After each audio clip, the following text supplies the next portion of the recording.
Welcome to प्रतिज्ञा education.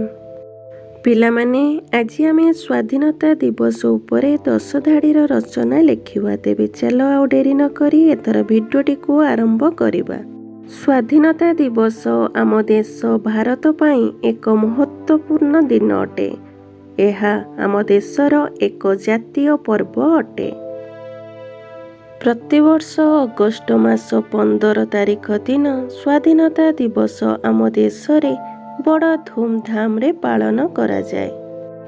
1947 मसीहा एही दिन रे आम देश भारत ब्रिटिश मानक शासनरु स्वाधीनता पाइथिला।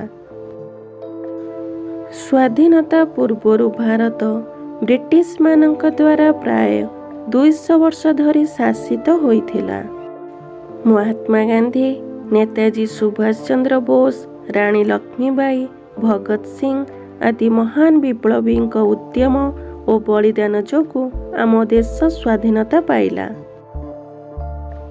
प्रत्येक वर्ष एही दिन रे आम देशर प्रधानमंत्री लाल किला ठारे त्रिरंगा पताका उत्तोलन करती और आम देशवासी को संबोधन करती।